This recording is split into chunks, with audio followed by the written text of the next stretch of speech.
Canadian Prime Minister Justin Trudeau to resign. "I am a fighter," Trudeau said in his resignation press conference. "The fact is, despite best efforts to work through it, Parliament has been paralyzed for months." Trudeau said that if he is having to fight internal battles, he would not be the best option for the upcoming Canadian election, where Conservatives and their leader Pierre Poilievre are currently favored to win. Trudeau said he has asked Canadian Governor-General Mary Simon to prorogue Parliament until March 24th. Prorogation means terminating the current session and effectively suspending Parliament until the designated date. Unlike dissolution of Parliament, when the prorogation period ends, the same representatives will reconvene for a new session.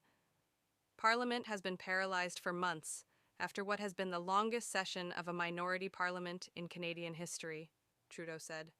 Trudeau has been leader of the Liberal Party since 2013 and became Prime Minister in 2015. He'd been under growing pressure to resign after a string of Liberal election defeats, party scandals, and plummeting approval ratings. While the Prime Minister's downfall arguably began with the surprise victory of Conservative Don Stewart in June for a seat in Toronto St. Paul's that had been held by Liberals since the 1980s, pressure for his resignation mounted after the election of Donald Trump as U.S. President in November. Many members of Trudeau's own party agreed with the opposition that Trudeau was unsuited to the task of leading Canada in tough negotiations against Trump, who has threatened to increase tariffs against Canadian goods unless its border with America is brought under control. The final, fatal blow to Trudeau's administration came when his Deputy Prime Minister and Finance Minister, Chrystia Freeland, resigned on December 16th.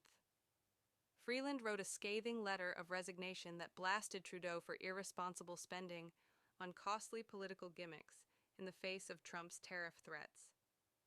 Trudeau's administration thus became the second Western government to collapse as a result of Trump's election, the first being the leftist traffic light coalition government in Germany. Chancellor Olaf Scholz said within hours of the U.S. election results that Trump's return was a factor in splintering Germany's ruling coalition.